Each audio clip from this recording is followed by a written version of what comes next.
नमस्कार, आपके साथ मैं अदिति त्यागी। बात जम्मू कश्मीर की, इसीलिए आपको कश्मीरी एक्टिविस्ट जावेद बेग यहाँ पर मेरे साथ दिखाई दे रहे हैं। और बात जम्मू कश्मीर की दो वजहों से। एक तो वहां पर जिस तरह से हमलों में तेजी देखी गई है, आतंकी हमलों में, और दूसरी तरफ फोर्सेस द्वारा आतंकियों के सफाए का जो ऑपरेशन चल रहा है वो भी हम देख रहे हैं। कोकरनाग में 2 आतंकी और वहीं एक आतंकी का सफाया श्रीनगर में किया गया। एक लंबे अरसे बाद, करीब 3 साल बाद श्रीनगर में इस तरह से एनकाउंटर किया गया। और अगर बात करें इतने सारे, इतनी इतनी तीव्रता के साथ, इतनी इंटेंसिटी के साथ जो आतंकी हमले हैं, वो आर्टिकल 370 के एब्रोगेशन के बाद पहली बार देखे गए हैं। तो इन सब के बीच एक बयान जम्मू कश्मीर के पूर्व मुख्यमंत्री डॉक्टर फारूक अब्दुल्ला का, वो ये कह रहे हैं कि आतंकियों को जिंदा क्यों नहीं पकड़ा जाता। और सीधे तौर पर जो अकाउंटेबिलिटी और जवाबदेही है वो एलजी और केंद्र सरकार की यहाँ पर फिक्स कर रहे हैं। जावेद, डॉक्टर साहब कुछ दिन पहले कह रहे थे कि पाकिस्तान इसमें कल्प्रिट है, वो आतंकी भेजता है, ऐसा नहीं करना चाहिए। सडनली उन्होंने ट्रैक बदल लिया और अब ये कह रहे हैं कि इन्हें जिंदा क्यों नहीं पकड़ते, मार क्यों देते हैं। क्या कहना चाह रहे हो? आदिति, शुक्रिया मुझे अपने प्रोग्राम में थैंक यू। इनवाइट करने के लिए। बहुत बदकिस्मती है। और जिस हिसाब से ये टेरर एक्टिविटीज पिछले 10-20 दिन में हमने देखी, जम्मू कश्मीर के हर जिले में, हर इलाके में दहशतगर्दों ने कहीं पे हमारे सिक्योरिटी फोर्सेस को निशाना बनाया, बहुत जगहों पे हमारे सिविलियंस को निशाना बनाया। हमारे जम्मू कश्मीर में चल रहे बहुत सारे प्रोजेक्ट्स में हमारे जो मजदूर भाई है, जिनमें मैक्सिमम जो लोग हैं वो बिहार के हैं, यूपी के हैं और पंजाब के हैं, उनको निशाना बनाया। मजम्मत करता हूं मैं ऐसे दहशतगर्दाना अमल की, जो ये हमले हुए। उन संगठनों की मजम्मत हमें करनी चाहिए और मैं बिल्कुल सख्त तरीन अल्फाजों में मजम्मत करता हूं। और उस सोच की, जो सोच दहशतगर्दी या दहशतगर्दाना जो जो सोच रखने वाले लोग हैं, उनकी हिमायत करते हैं, उनकी मजम्मत करता हूं। और ये दहशतगर्दी सिर्फ किसी एक के खिलाफ नहीं है, हमें समझना चाहिए। ये कश्मीर, कश्मीरियत और आइडिया ऑफ इंडिया के खिलाफ है। अब इसमें अगर कोई अपनी सियासी रोटियां बनाना चाहता हो, वो भी कहीं ना कहीं बड़ी चालाकी से इन चीजों की हिमायत करता है। अगर कोई शख्स आज एक बयान दे और कल अपने ही बयान के मुतजाद दूसरा बयान दे, कहीं ना कहीं दहशत गर्दी में मुलवस, दहशत गर्दाना सोच रखने वाले लोगों को एक अननोन हिमायत मिलती है, उनके हौसले बुलंद हो जाते हैं। हमें ऐसे अशखास, ऐसे इंडिविजुअल्स की भी मजम्मत करनी चाहिए। देखिए, ये we have to understand that we are in a state of war. अब देखिए जम्मू में किस इंटेंसिटी से जो है दहशतगर्दाना हमले बढ़ गए। कश्मीर में आपने देखा होगा गगनगीर के इलाके में, जहां एक टनल के प्रोजेक्ट पे काम चल रहा है, और वो टनल बहुत ही इंपॉर्टेंट है कश्मीर की इकोनॉमी के लिए, इतनी इंपॉर्टेंट जगह, वहां पे दहशतगर्दों ने हमला किया, हमारे मजदूर भाइयों को निशाना बनाया। वहां पे जो मुलाजिम है, जिनमें मेरे ही गांव का एक, मेरे गांव के बिल्कुल पड़ोस में रह रहे हमारे एक डॉक्टर साहब वहां पे थे, जिन्हें निशाना बनाया गया। इसी तरह इसी हफ्ते बुटपत्री गुलमर्ग में किस तरीके से हमारे सिक्योरिटी फोर्सेस को और वहां काम कर रहे मासूम कश्मीरी जो है मजदूरों को निशाना बनाया गया। इसमें मुझे लगता है इसमें कोई दो राय नहीं होनी चाहिए। आप पॉलिटिकली, आइडियोलॉजिकली किसी भी पार्टी, किसी भी लाइन के साथ हो, लेकिन ये मसला यहाँ पे इंसानियत का आ रहा है। इसमें जो लोग सियासत कर रहे हैं, गंदी सियासत खेल रहे हैं, उन्हें शर्म आनी चाहिए। अगर कोई शख्स आज एक बयान दे रहा है, कल दूसरा बयान दे रहा है और कंफ्यूजन क्रिएट करने की कोशिश कर रहा है, अपनी नाकामी, अपनी सियासी नाकामी, अपने पॉलिटिकल गोल्स या स्कोर सेट करना चाहता हो, उन्हें शर्म आनी चाहिए। जिस माहौल में हम अभी रह रहे हैं, खौफ हिरास का माहौल फैल गया। पिछले 4 साल हमने अमन की वो किरण देखी थी। मैंने, आपको याद होगा लास्ट डिबेट में मैंने कहा था कि हुकूमत कोई भी बनाए, कोई भी सियासी जमात नंबर्स लेकर कल यहाँ के एडमिनिस्ट्रेशन संभाले, कोई भी लीडर यहाँ का मंत्री बने या फिर चीफ मिनिस्टर बने, हमें कोई दुराई नहीं है। हम बिल्कुल वालिहाना इस्तकबाल करेंगे और दुआएं करेंगे कि उनका टेन्योर अच्छा रहे और अमन रहे। लेकिन जो पीस प्रोसेस यहाँ पिछले 4 साल कायम हुई थी, जो अमन यहाँ पे कायम हुआ था, जिसमें सबसे बड़ा फायदा, जिसके डिविडेंड्स कश्मीरी अवाम इस वक्त ले रहे थे, जो बड़े प्रोजेक्ट्स यहाँ पे शुरू हुए थे, बड़े प्रोजेक्ट्स। कल कश्मीर और जम्मू के बीच जो रेलवे लाइन कनेक्ट हुई, कल उसकी एक ट्रायल हुई। आप यकीन मानिए अदिति, लोगों में एक अजीब मुस्कुराहट, एक अजीब खुशी और एक अजीब इत्मीनान आ गया है। लोगों को लग रहा है कि उन्हें फायदा होने वाला है, उनके बिजनेस को फायदा होने वाला है।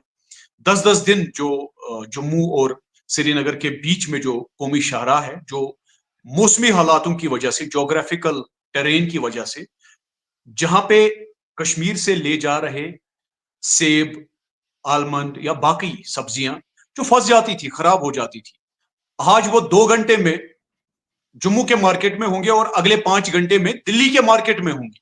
आप मुझे बताइए, लोगों में कितनी खुशी होगी। लेकिन उस खुशी को अब गम में, अब खौफ में बदलने की एक कोशिश हो रही है। और इसमें जम्मू कश्मीर के सबसे सीनियर पॉलिटिशियन अगर वो आज एक बयान दे और कल दूसरा बयान, उससे कंफ्यूजन क्रिएट होगा और इससे कहीं ना कहीं दहशतगर्दों को और दहशतगर्दाना सोच रखने वाले संगठनों की या लोगों की हौसला अफजाई होती है। मुझे लगता है हमें अप्रिशिएट नहीं करना चाहिए जो सीनियर पॉलिटिशियन ने जो बयान दिया कल। फारूक साहब, मुझे बड़ा एहतराम है उनका, हमारे ऑनरेबल सीएम रहे हैं, ऑनरेबल यूनियन मिनिस्टर रहे हैं, ऑनरेबल एमपी रहे हैं और ऑनरेबल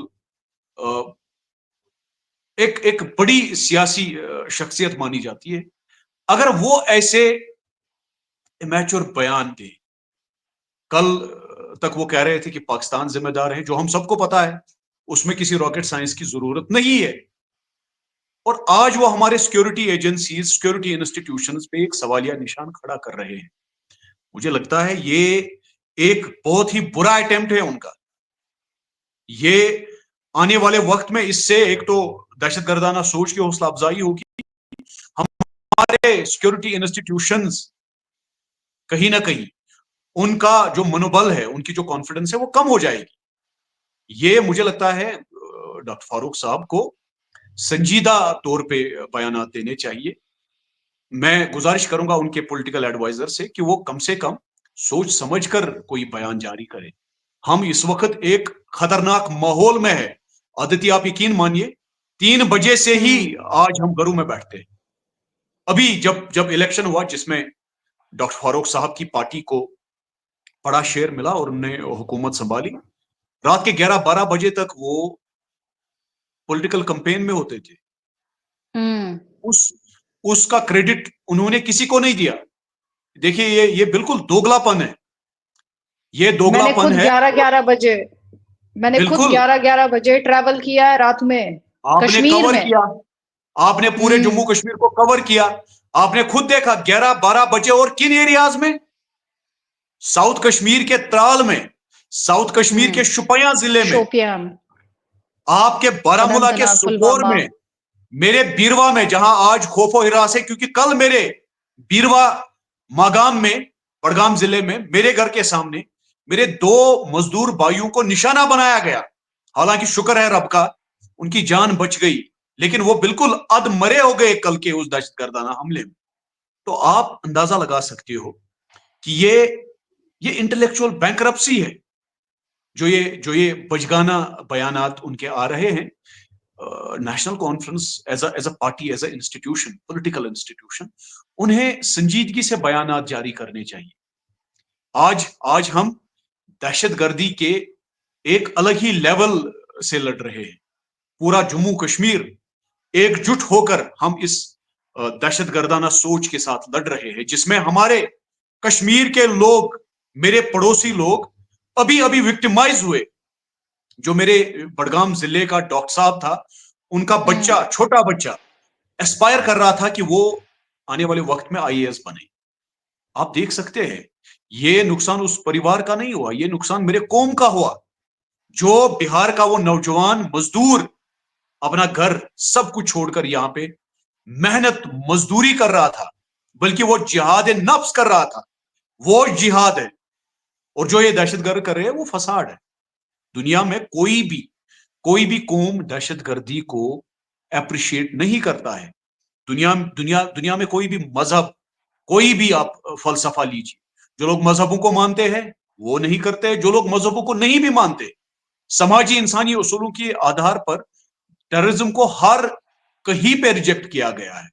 मुझे समझ नहीं आ रहा है क्यों हमारे इतने बड़े सीनियर नेता ऐसे इमैच्योर बयान देते हैं, जिससे एक तो हमारे सिक्योरिटी इंस्टीट्यूशंस की इंसल्ट होती है, दूसरा उन विक्टिम्स के उस कुर्बानी की भी इंसल्ट हो रही है।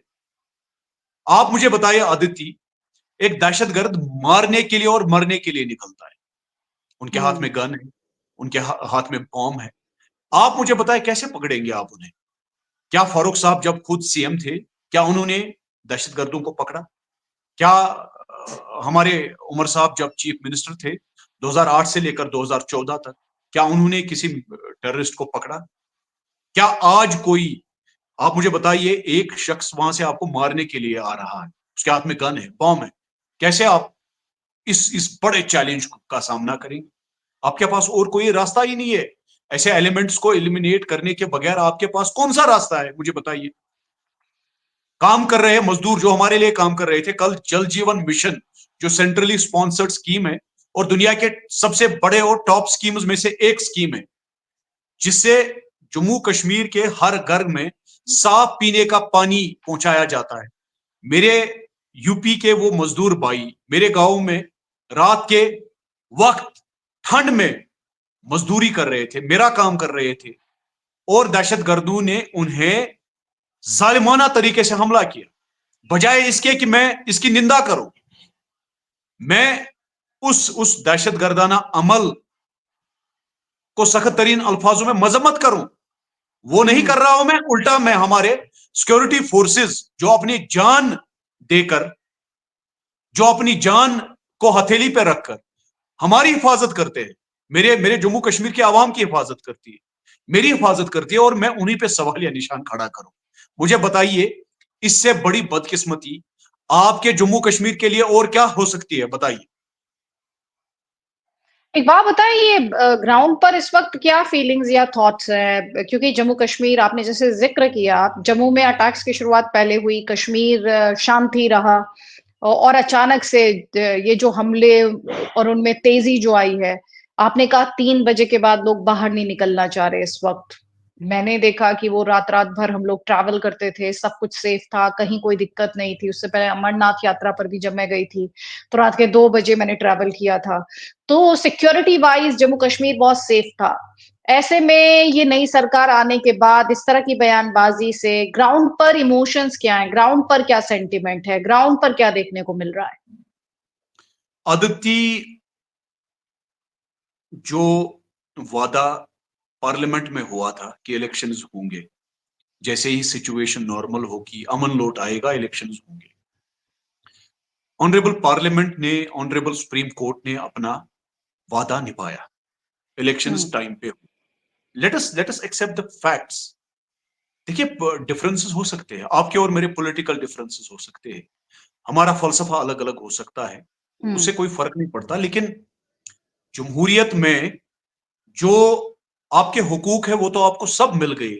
अब आपकी जिम्मेदारी है जमहूरियत के उन हुकूक की आप कैसे हिफाजत करेंगे, ये आपकी जिम्मेदारी है। ऑनरेबल सुप्रीम कोर्ट ने जो वादा किया था वो हो गया। ऑनरेबल पार्लियामेंट ने जो वादा किया था कि जैसे ही हालात आपके साजगार होंगे इलेक्शन होगा, बिल्कुल फॉर द फर्स्ट टाइम एक फेयर इलेक्शन हुआ, पीसफुल इलेक्शन हुआ, 0% कोई इंसिडेंट कहीं पे रिपोर्ट नहीं हुआ। और आपकी वोटर परसेंटेज जो है वो आपके महाराष्ट्र से, आपके बिहार से, आपके बाकी जो हमारे मुल्क के रियासतें हैं या यूटीज हैं उनसे कहीं ज्यादा।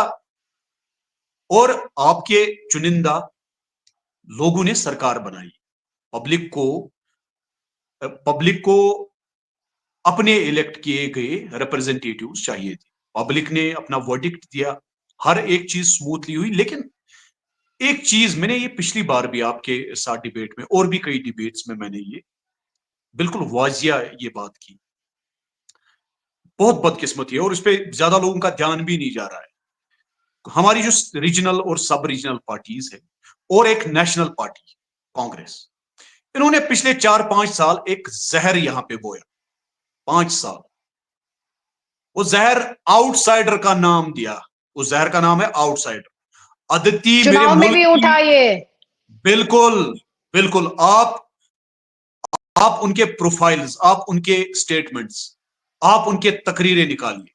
मेरे पास I have more than 1000 speeches I can share. मैं ये पब्लिकली बोल रहा हूं। जहां पे आप बड़े से बड़े नेता, छोटे से छोटे वर्कर के स्पीचेस देखोगे, वहां पे सिर्फ एक ही जहर बोया गया कि ये जी आउटसाइडर्स है, डेमोग्राफिक चेंज हो रही है, मुसलमान स्टेट में गैर मुसलमानों को लाकर इधर बसाया जा रहा है। झूठ है ये, बिल्कुल गलत है, बहतान है। और एक नाकाम कोशिश थी कि उन मजदूर भाइयों को या फिर जो हमारा स्किल लेबर है उसको बदनाम किया जाए और उन्हें वल्नरेबल बनाया जाए। आज जब मेरे बड़गाम डिस्ट्रिक्ट में, मेरे गुलमर्ग में, मेरे गगनगीर सोनमर्ग इलाके में, मेरे श्रीनगर में, मेरे पुलवामा में, मेरे शुपिया में अगर आज मेरे बिहार से आए हुए मेरे भाई के साथ कुछ होता है, ये लोग जिम्मेदार हैं, ये सियासी जमातें जिम्मेदार हैं, इन्हें जवाब देना होगा। हमारे राहुल गांधी साहब को ये जवाब देना होगा, जिन्होंने ये जहर बोया, उसके नतीजे आ रहे हैं। आपने इजीली टारगेट बना दिया उन गरीब मजदूरों को जो 2 वक्त की यहां पे रोटी कमाने आते हैं और हमारी मदद करते हैं, मेहनत करते हैं वो बेचारे। इस टाइम मैं बैठा हूं अपने घर में, वो इस टाइम भी मजदूरी कर रहे हों। ये मैं दावे के साथ कह रहा हूं। आप हमारे जम्मू कश्मीर पुलिस इंस्टीट्यूशन से रिपोर्ट्स लीजिए, आप हमारे सिविल एडमिनिस्ट्रेशन से रिपोर्ट्स लीजिए, आप हमारे औकाफ कमेटी, जो लोकल औकाफ कमेटी होती है ना हमारे टाउन्स की, गांव की, ये मैं बिल्कुल डंके की नोक पे कह रहा हूं ओपनली। आप हमारे औकाफ कमेटी या जो सोशल ऑर्गेनाइजेशन होती है उनसे कहिए कि आप किस मजदूर को प्रेफरेंस देंगे, कश्मीर के मजदूर को या बिहार से। वो बिल्कुल यूनानिमसली कहेंगे कि नहीं, बिहार के मजदूर। क्यों? क्योंकि वो मेहनत से और अच्छा काम करेगा। और उन गरीब मजदूरों को आपने इतना वल्नरेबल बनाया। कल जब दिवाली थी, मैं हर साल दिवाली यहां पे ब्रिकलिन्स में जो गरीब मेरे मजदूर होते हैं उनके साथ मनाता हूं as a token of love. परसों दिवाली पे मुझे अपने जिले बड़गाम में सबसे ज्यादा ब्रिकलिन्स है, मैं तकरीबन 10 ब्रिकलिन्स में गया, एक भी मेरा बिहार का मजदूर वहां पे, मेरा हिंदू भाई दिखा ही नहीं। हालांकि जो वहां पे वेंडर होते हैं, जो ठेकेदार होते हैं, वो भी बड़े परेशान थे बेचारे, कह रहे हैं कि बहुत नुकसान हुआ हमारा। उन बेचारों का भी नुकसान हुआ, करीब करीब महीना 1.5 महीना मजदूरी उनको और थी यहाँ पे। डर की वजह से जब उनको मारना स्टार्ट किया दहशतगर्दों ने, वो चले गए। आपने सोसाइटी में ऐसे नैरेटिव्स फैलाए, मेरे मुल्क के एक मेरे भाई को आपने आउटसाइडर कह दिया अपने ही मुल्क में। क्या मैं जावेद बेग दिल्ली में फिर आउटसाइडर हूं? क्या मैं मुंबई में, मैं महीने में 10 बार दिल्ली जाता हूं, मैं महीने में 4-5 बार मुंबई या दीगर रियासतों में जाता हूं, क्या मैं वहां पे आउटसाइडर हूं? मैं तो सीना तान के चलता हूं, मैं अपने मुल्क में हूं, बिल्कुल मुझे उसमें यकीन है। लेकिन आप ये गलत सियासत कर रहे हो। आपकी सियासत नफरतों की सियासत है। आप मेरे इस इंजीनियर को, जो जो मेरे कश्मीर में बन रही टनल पे काम कर रहा है, मेरे कश्मीर के बाकी भाइयों के साथ, उसको आपने आइडेंटिफाई करवाया ये आउटसाइडर है। अरे भाई, वो अपनी मेहनत कर रहा है, वो तो जिहाद नफ्स कर रहा है, नफ्स का जिहाद कर रहा है। उसी को आपने मार दिया और इजी टारगेट बना दिया अपनी सियासत को चमकाने के लिए। उस गरीब को आउटसाइडर का टैग दे दिया आपने। 5 साल छोटी बात नहीं है। 5 साल आपने इन गरीब मजदूरों को आउटसाइडर कह दिया, तो ये एक इजी जस्टिफिकेशन हो गई दहशतगर्दों के लिए, दहशतगर्दाना सोच रखने वालों के लिए ये इजी हो गया ना। वो इजीली टारगेट करते हैं। मेरे बस्ती में कल आए, मेरे 2 भाइयों को उन्होंने निशाना बनाया, लेकिन जिम्मेदार सिर्फ वही दहशतगर्द नहीं है, जिम्मेदार सिर्फ वो दहशतगर्दाना सोच ही नहीं है, कहीं ना कहीं आप और मैं भी जिम्मेदार है। हमने एक नैरेटिव क्रिएट किया अपनी सियासत चमकाने के लिए। मैंने इस गरीब को आउटसाइडर आउटसाइडर आउटसाइडर कह दिया, और फाइनली दहशतगर्दों को एक इजी टारगेट मिला। आपने सोसाइटी में एक आइडिया डाल दिया कि ये जी आउटसाइडर है। मैं तो आई स्वेयर, मैं मन की बात करूं, मैं तो चाहता हूं कि मेरे मेरे पंजाब का कोई भाई, मेरे असम का कोई भाई, मेरे बैंगलोर से, मेरे हैदराबाद से, मेरे मुंबई से कोई भाई आए और मेरी बस्ती में रहे, तब जाकर हम आगे जाएंगे।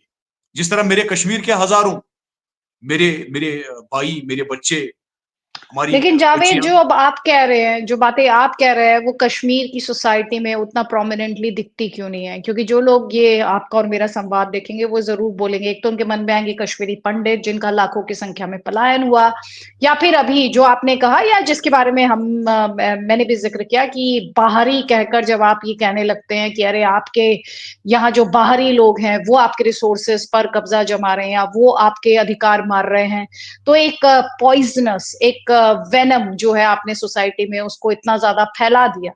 लेकिन कश्मीरी एज अ सोसाइटी, हमने उसके प्रोटेस्ट नहीं देखे, हमने उसका गुस्सा नहीं देखा, हमने देखा अभी वो नसरल्ला, मैं उस डिस्कशन में नहीं जाना चाहती, लेकिन हजारों की संख्या में सड़क पर आ गए थे कश्मीरी, हजारों की संख्या में, एक के बाद एक इतने आतंकी हमले हुए। कश्मीरी, जो दर्द आपको हुआ वो दूसरे कश्मीरियों को क्यों नहीं हुआ? क्यों नहीं हुआ? डॉक्टर साहब जिनका जिक्र कर रहे हैं आप, उनका दर्द क्यों नहीं हुआ कश्मीरियों को? क्या दिक्कत है वहां पर? अदिति, पिछले 30-35 साल जो यहां नॉर्म था, जो हमारी सोसाइटी में हमें मेन स्ट्रीम के तौर पे दिया गया, वो अब नॉर्मल था। लेकिन मेरे बचपन से लेकर जवानी तक उस चीज को नॉर्मलाइज किया। जैसे दहशतगर्दी को यहां कुछ और नाम दिया गया। मेरी बस्ती में, मैं छोटा था जब, किसी निहत्थे को मारा गया, उसे फिर मातम भी नहीं करने दिया। ऐसा ऐसा खौफ और डर था कि आप मुझे मार रहे हैं और फिर मेरे जो चाहने वाले हैं उन्हें रोने भी नहीं देते, ऐसा माहौल था। आप अगर उनकी लाइन टो नहीं करते थे तो आप गद्दार थे, आप मुखबिर थे, आप ट्रेटर थे, आप एंटी इस्लाम भी थे। और अगर आप सवाल करते थे तो वो ब्लास्फेमी होती थी, तौहीन होती थी। ये 30-35 साल यहां का सिस्टम था। You have to accept it. कहीं ना कहीं आज दहशत गर्दी वाले उस सोच को लग रहा है कि वो सिस्टम फिर से लौट आया। कहीं ना कहीं उनको लगता है, जब आपके अल्फाजों में वैनम, आपके बयानों में वैनम, आपकी पॉलिटिक्स में वैनम, आपके एडमिनिस्ट्रेशन चलाने के तरीके में वैनम, आपकी गवर्नेंस में पॉइजन, तो आप कैसे एक्सपेक्ट कर सकते हैं कि वो अमन वाला जो प्रोसेस जो 4 साल से यहां कायम था वो कंटिन्यू रहेगा, उसको आप सस्टेन करेंगे? Not possible. यहां सवाल करना was like bringing unwanted threat to yourself. I have seen this, I have faced it. अगर आप उन संगठनों के लाहे अमल को, जो उनका ऑपरेशनल जो टैक्टिक्स थी, जैसे किसी शख्स को मार देना, फिर उस पर कोई सवाल भी नहीं कर सकता था। मैं उस माहौल में पला हूं, बड़ा हूं। I have seen it, I have seen it. और आज वही माहौल फिर से रिपीट हो रहा है। अब आप कह रहे हो कि हमारी सोसाइटी इस पे क्यों नहीं कंसेंसस करके इसके खिलाफ सरापा एहतिजाज होती है? डर का माहौल है। आप यकीन मानिए, मेरी जैसी सोच रखने वाले हजारों लोग, लाखों लोग हैं, लेकिन डरते हैं। उनके पास 2 डर है। एक गन का डर, दहशतगर्दों का डर, वो तो जेन्युइन है, मतलब वो डर सबको हो सकता है, आपको भी। दूसरा डर, सिस्टम उनकी हिफाजत नहीं करता है। पराइयों से तो आपको डरना ही है, लाजिम है। आपको अपनों से भी डर लगता है। यही वजह है कि हमारा जो नौजवान है, ये दूर किसी मुल्क में कुछ हो जाए, ये सरापा एहतिजाज होता है, लेकिन उसके पड़ोसी को, उसके रिश्तेदार को, उसके अपने खून कश्मीरी पंडित को जब कोई मारता है, वो चुप बैठता है। इसलिए नहीं कि वो खुश हो जाता है, नहीं, क्योंकि वो डरता है। वो दो चीजों से डरता है। उसके लिए डबल एज स्वर्ड है। एक तो दहशतगर्द उसको मार देंगे, उस गन से डरता है, उस सोच से डरता है। दूसरा, जो सिस्टम, अभी जो सिस्टम आ गया है, ये सिस्टम आपको अगर सपोर्ट भी नहीं करता, उल्टा ये फिर आपको तंग करता है ये सिस्टम। यही वजह है पिछले 20 दिन से यहां पे एक हौसला मिल गया है दहशतगर्दों को, दहशतगर्दी को एक हौसला मिल गया है। सिस्टम बोले तो वो जो नई सरकार आ गई उसके बाद। देखिए, ये जो डिटेल्स है, अगर हम हम्म। डिटेलिंग में जाएंगे इसमें बहुत टाइम लगेगा, लेकिन हम्म। कहीं ना कहीं एक एक कॉन्फिडेंस तो बिल्ड हो गया है दहशतगर्द सोच को, हम्म। दहशतगर्दी रखने वाले सोच को, वो एक्सट्रीमिस्ट जो रेडिकल आइडियोलॉजी है, उसके इरादे कहीं ना कहीं अब ज्यादा बुलंद हो गए हैं। क्यों? बताइए क्यों? क्योंकि जो यहां पे जम्मू कश्मीर में, बिलखुसूस वादिया कश्मीर में, जो भी आइडिया ऑफ इंडिया की बात करता था, वो आज कब्रों में है। जो भी आइडिया ऑफ इंडिया को स्ट्रेंथन करने की कोशिश करता, जो भी अमन और भाईचारे की बात करता था, सिस्टम ने ना 2019 से पहले उन्हें मदद की, ना ही उन्हें तब प्रोटेक्ट किया, और ना ही आज वो प्रोटेक्ट करेंगे। ये मैं बहुत नेगेटिव हूं इस मामले में, लेकिन यह हकीकत है। आपके लिए वो 10 दीवार खड़े करेंगे, आपके लिए एक भी ब्रिज नहीं बनाएंगे। ये आप मेरी बात लिख के रखिए। अगर आप अमन की बात करते हैं, अगर आप सोसाइटी में भाईचारे को कायम रखने की बात करते हैं, कोशिश करते हैं, एडवोकेसी करते हैं, एक्टिविज्म करते हैं, आपको आज का सिस्टम प्रोटेक्ट करना तो दूर की बात है, वो आपको अप्रिशिएट भी नहीं करेगा। यही वजह है, आपने पिछले 20-25 दिनों से देखा होगा, जो जो आवाजें बुलंद होती थी, वो आवाजें दब गई है। आपने लालचौक में, मैंने 2019 के बाद परसों तक मैंने वहां पे दहशतगर्दी के खिलाफ, जब भी कहीं पे किसी मासूम को मारा गया, जब भी कहीं पे दहशतगर्दी का हमला हुआ, मैंने वहां पे आखिर कब तक का एक एक एक एक कोशिश की थी हमने कि हम मजम्मत करेंगे एज अ सोसाइटी, और उसमें हम बहुत कामयाब हुए थे। लेकिन आज मुझे भी डर लग रहा है कि एक तो दहशतगर्दों का डर है ही, और दूसरी ओर सिस्टम आपको अप्रिशिएट अब नहीं करेगा। प्रोटेक्ट करना तो दूर की बात है। यही वजह है आज सिर्फ खामोशी छा जाती है। कोटपत्री में जब हमला हुआ, खामोशी छा गई। आपके गगनगीर इलाके में जब हमारे लोगों को मारा गया, निहत्ते मासूम शहरियों को निशाना बनाया, किसी ने आवाज नहीं बुलंद की। कल जब मेरे बीरवा इलाके में दो हम्म। मजदूरों को निशाना बनाया, मुझे भी डर लगा। यकीन मानिए, मेरे घर वालों को डर लगा। सबको डर हम्म। लगता है, कोई भी किसी को, पॉलिटिकल एक्टिविस्ट सबको हो, सबको किसी को भी डर सबको लगेगा। डर, बिल्कुल। हम्म। और उसमें जब आपके पराइयों से तो डर लगता ही लगता है, लेकिन जब आपके अपने भी अपने ना हो, तो आप क्या करोगे? बताइए, कैसे आप एक्सपेक्ट करोगे कि आपकी सोसाइटी में उस प्रकार के प्रदर्शन होंगे जिसमें दहशतगर्दी को कंडेम किया जाए, और उससे उसे पता है, उससे विक्टिम्स को कम से कम वो हमदर्दी वाला एहसास हो जाता है। विक्टिम्स वो तो डिजर्व करते हैं ना। हम्म। मेरे जो लोग मारे गए, उनको हम वापस नहीं ला पाए, उनको हम बचा भी नहीं पाएंगे। मुझे बहुत एहसास है, बहुत शर्मिंदगी मुझे महसूस होती है कि हम उन्हें बचा नहीं पाए। एज अ सोसाइटी हम फेल हो गए। लेकिन कहीं ना कहीं उनकी आत्मा को एक शांति मिल जाती, उनके लवाहिकीन को, उनकी फैमिलीज को, उनके दिलों में कम से कम ये एहसास हो जाता कि सोसाइटी हमारे साथ खड़ी है। लेकिन सोसाइटी डर में जी रही है। हमें डर है, मुझे डर है। मैं अपनी बात कहूं, कोई तीसमार खान नहीं हूं मैं, मुझे बिल्कुल डर है, बहुत डर है आज की डेट में। यकीन मानिए। अब ऐसी सिचुएशन में क्या एक्सपेक्ट करेंगे आप, बताइए।